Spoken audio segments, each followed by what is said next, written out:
Hi, everybody.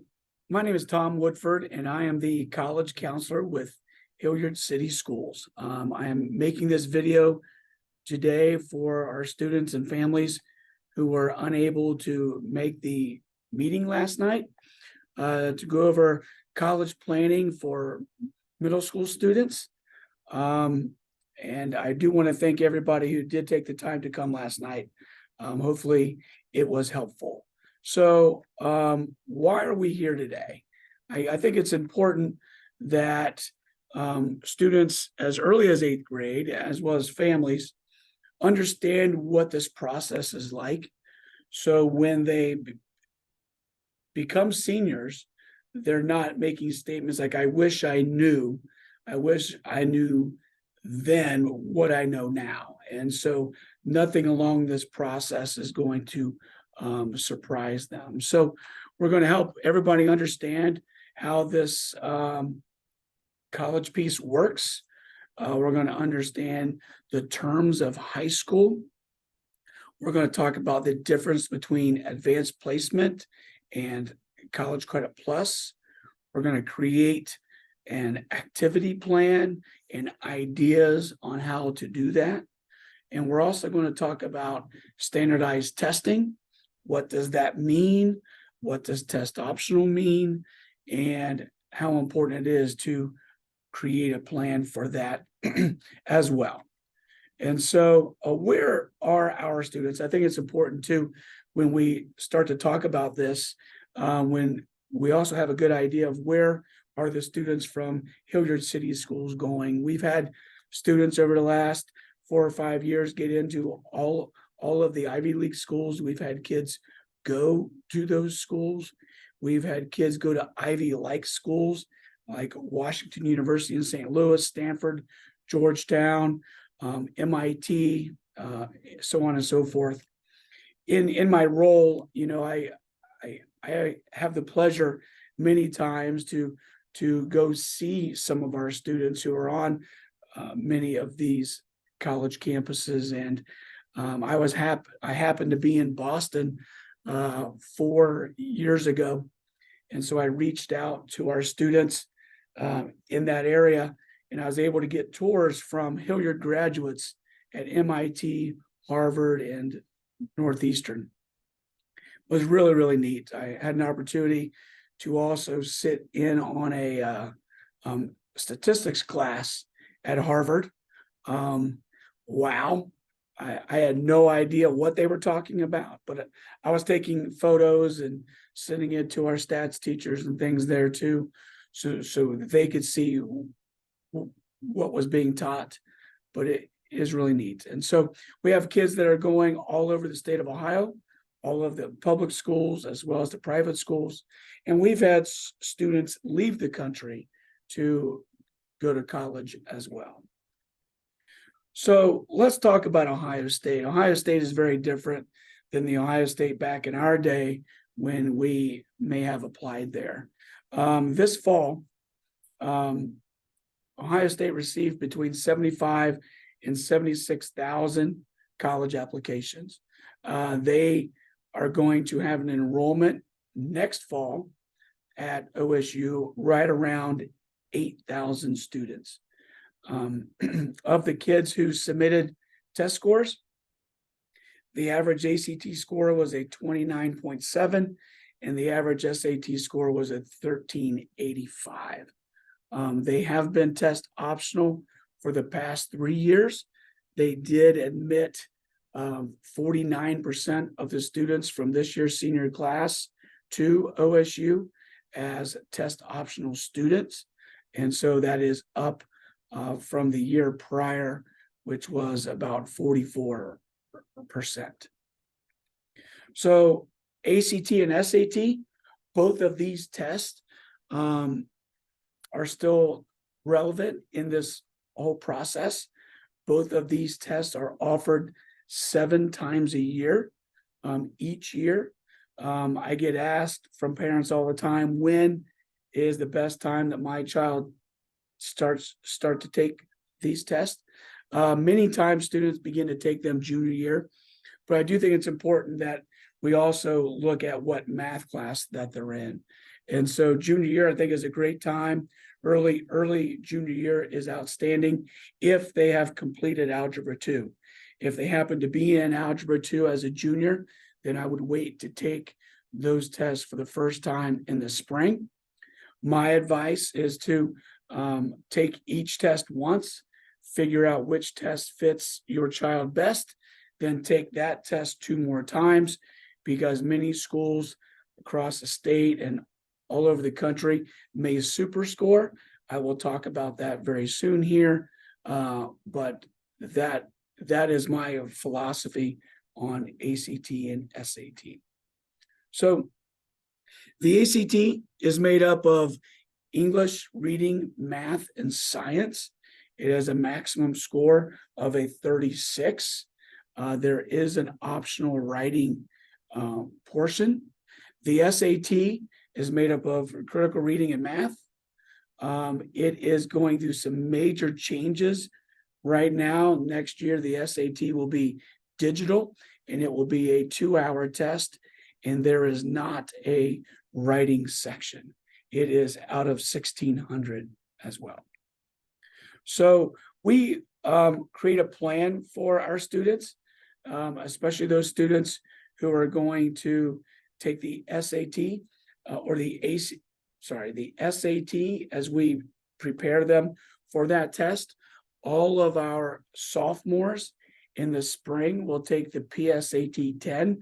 That is a 10th grade version of the PSAT. That is paid for by Hilliard City Schools. In the fall of students' junior year, students have the opportunity to pay a small fee. Right now, it's around $25 to take the PSAT. That is the test that's used for the National Merit Scholarship competition. And then in the spring of our juniors, of our students' junior year, the state of Ohio will pay for the SAT test for all of our students. To prepare kids for the ACT, we will offer ACT boot camps throughout the year. I will also offer for our juniors, typically in February, an SAT boot camp that's offered during the school day that is free for our students as well to help prepare them for that test. But again, we will also offer ACT boot camps throughout the year, throughout the summer.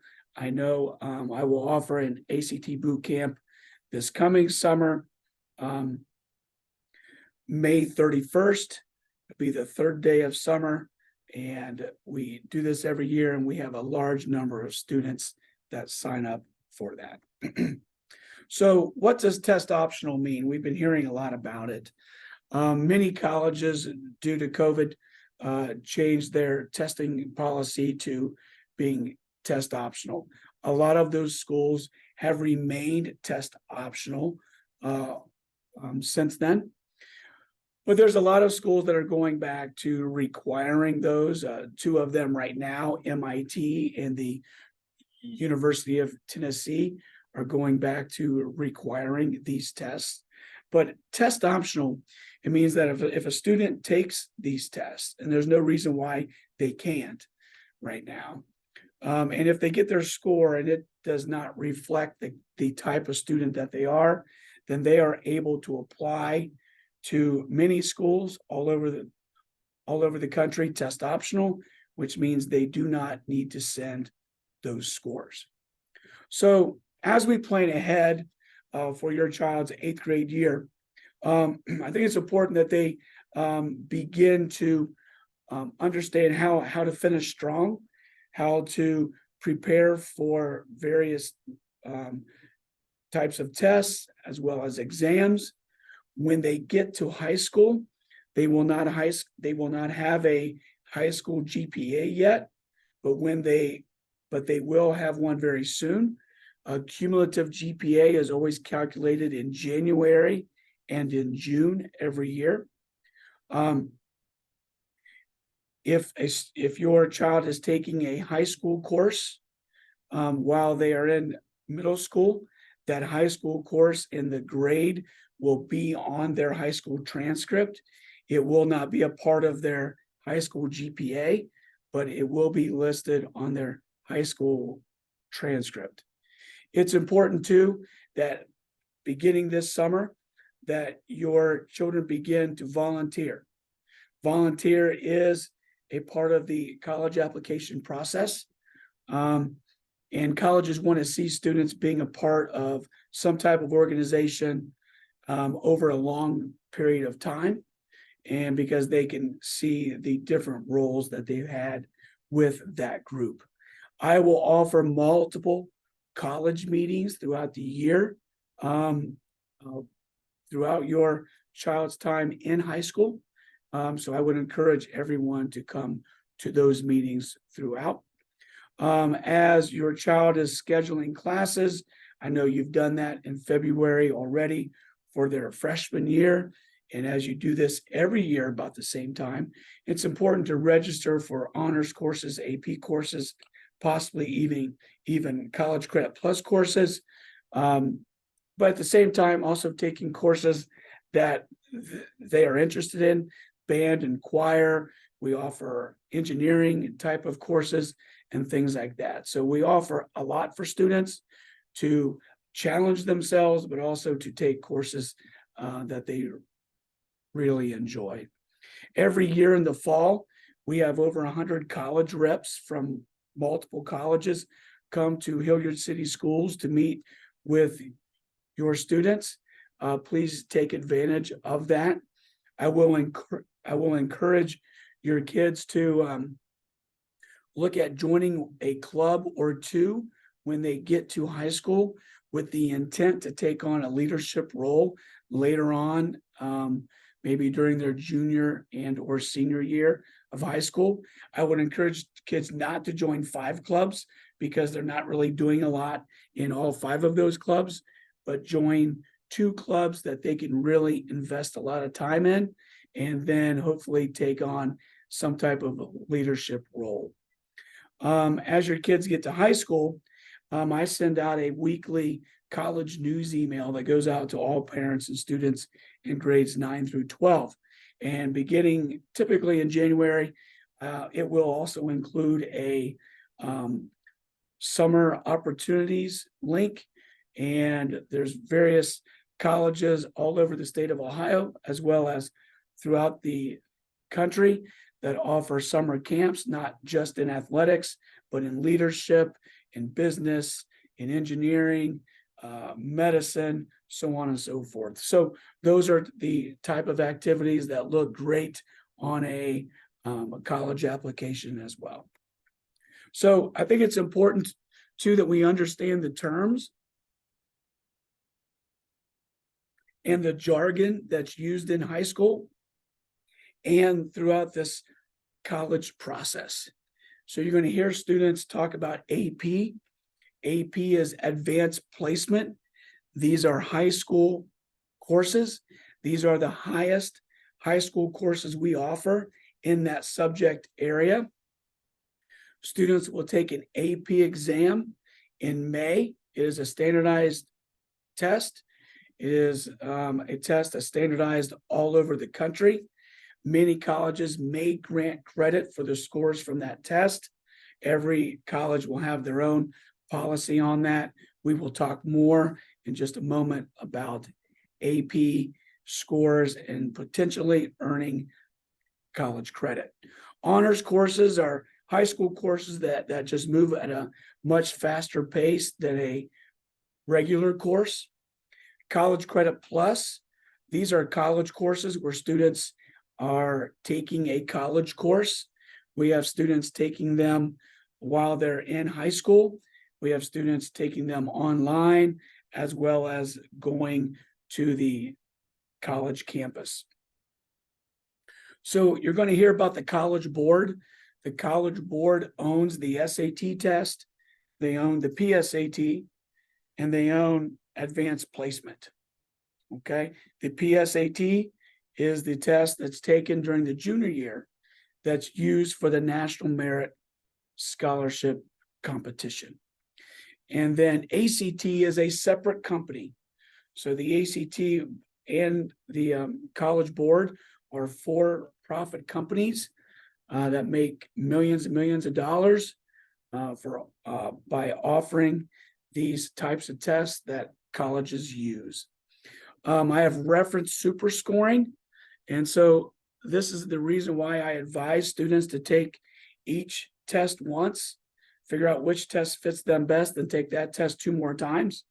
Because some schools like Miami of Ohio, Case Western, John Carroll, Johns Hopkins, they super score. Super scoring is where, let's say your child takes the ACT 3 times and they score a 27 each time. A school like Ohio State, they do not super score, so they will say your child has a 27.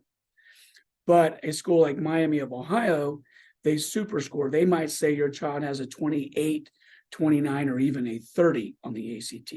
They'll take the highest reading from one test, the highest science from a test, highest math, and highest English.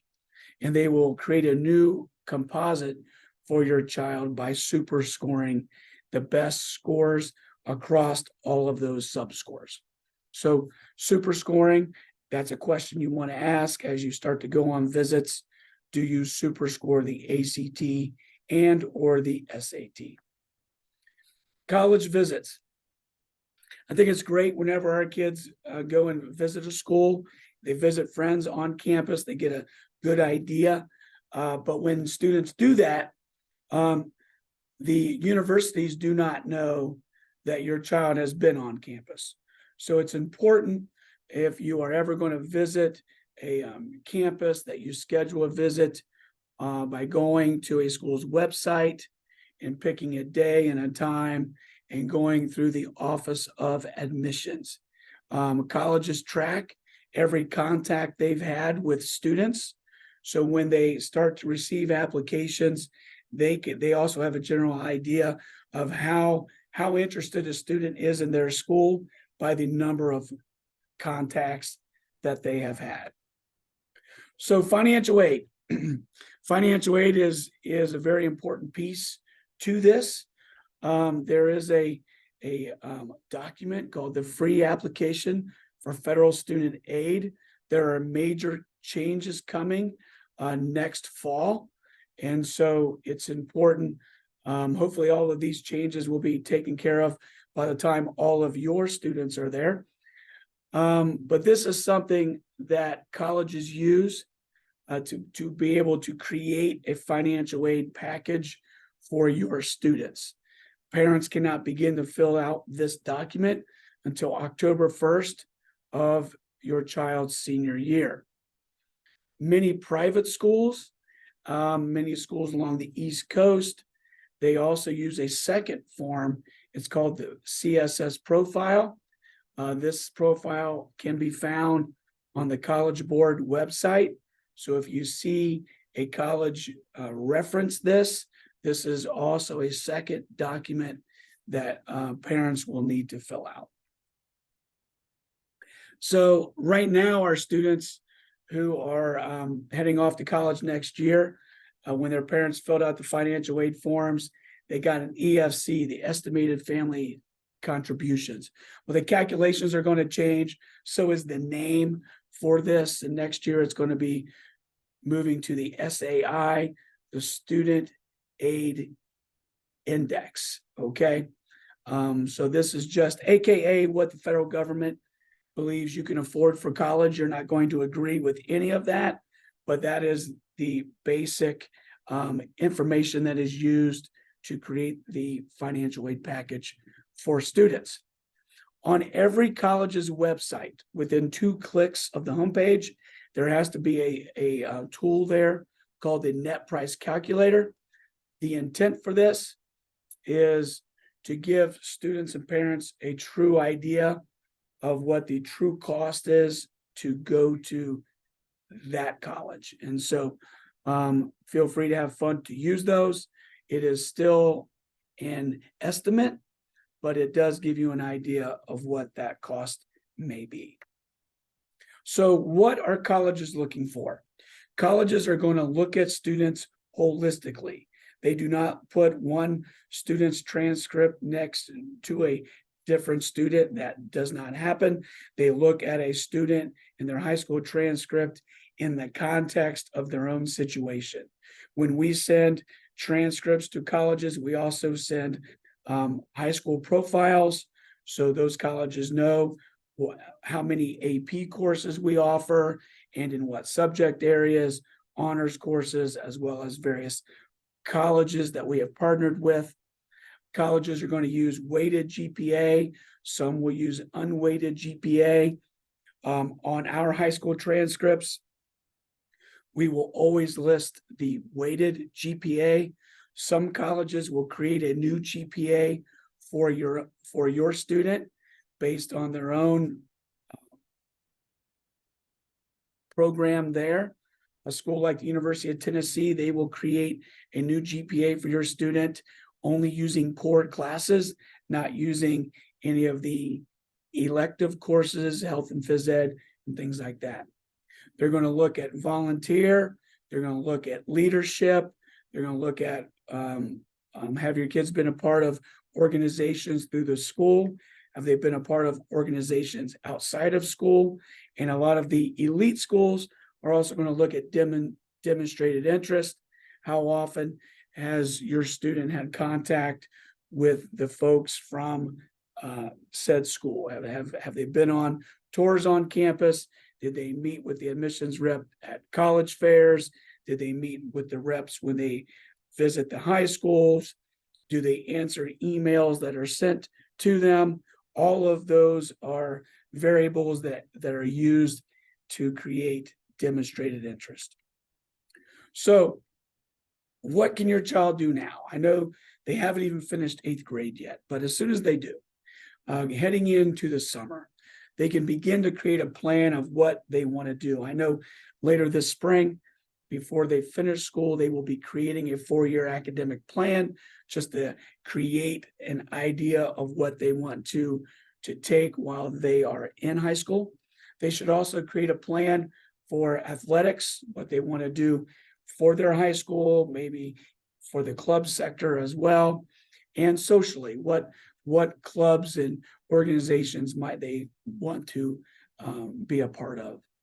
I have on my website, so on every high school's website under the counselor tab, there, if you scroll down, there is a college information piece there. And that's where I have listed a 4-year college plan, and it breaks down month by month during the freshman, sophomore, junior, and senior years, what students should be doing for this. If you can't find it, send me an email and I will send it to you. But it is important that students take a strong academic schedule, but they also take various courses that they are interested in as well. So let's talk about potential ways for students to earn college credits while still in high school. So advanced placement. Advanced placement is a way to potentially earn college credits, but those college credits come from the university that they're going to attend. They don't earn anything up front. Remember, an advanced placement course is a high school course. It's the highest high school course we offer in that subject area. It is taught by a high school certified teacher. Students do not earn college credits for taking an AP course. They do not earn college credits for taking an AP exam. They get a score between 1 and 5, and that score stays with them. And then when they graduate and those scores get sent to the college that they're going to go to, they will possibly grant them credits for their own courses based on their score. And so every university has their own policy on how they grant credits for AP scores. Typically on most colleges' websites, they have a document there called an AP scoring guide that will outline all of that for you. We offer 18 advanced placement courses at all 3 of our high schools here. So the benefits, we give an incentive to our students that if you take an AP class, we will give you an extra point on your GPA.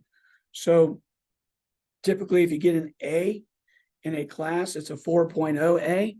If you get an A in an AP course, we will add a full point to that. So you will get a 5-point A in your weighted GPA. For our honors courses, we give a 0.5 weight to incentivize students to take those types of classes. Having AP on their high school transcript is a very positive piece. It will have a positive impact on the college admissions process. College Credit Plus is a completely different animal. College Credit Plus is where students actually take college courses while they're in high school. Students are eligible to do this in grades 7 through 12. It is free. The Hilliard City Schools pays for these courses as well as those credits. Yes, they do transfer out of state. Every university has their own policy on transfer credit, that I can tell you. But it's important that students understand they must be ready, even though taking college courses are free. They are free only if students pass them. If they fail those courses, or if they drop them after the second week, then students will have to pay for them. This is written into statute. It is written into state law. It's been on the books now for 6 years as a part of the state budget bill. Students do earn high school credits for taking these college classes. The grade they get from the college class is the same grade that will show up on their high school transcript. We use the college grading scale because it is their course. Hilliard City Schools, we do not own any of these college courses, no matter if they're taught on a college campus, online, or even if they're taught in our school buildings. Hilliard City Schools, we do not own those courses. What's important to understand is parents, you don't have access to those instructors or grades because even though they might be a minor, they are still protected by the FERPA laws. So sometimes that's a little bit harder to understand just because we are so used to seeing grades and having access to high school teachers. So it's important that if students are interested in taking CCP courses, that everybody understands that it works very, very differently. This year, we have over 750 kids active in college credits. For the most part, our students are very, very successful. Again, we do have a handful of students every year that either drop or fail these courses. When that happens, unfortunately, I have to charge those families for the tuition of those courses. And again, transfer, yes, they do transfer out of state. Which one is better? One is not better than the other. What is best for each student? Some students feel more comfortable going the AP route. Colleges all over the country, because they have partnered with the College Board, they understand what is taught in all of those classes. They value AP courses. College Credit Plus, they know that they are college ready. Sometimes when colleges do not accept them as transfer credit, just because they don't know what exactly is taught in every first level college course at every college all over the country. So what is best for each student is just that, is what is best for them. Typically, many of our juniors and seniors have a great combination of both. They use the AP courses. They also take classes on campus as well or online. So they dabble in both of those opportunities. That is all I have. If you ever want to contact me, feel free to send me an email at tom_woodford@hboe.org. Or you can follow me on Twitter at Woodford_Tom. When your kids get to high school, I send out a college news email once a week. Parents and students get it in grades 9 through 12. It talks about upcoming meetings. Sometimes I include articles about college admissions and things like that.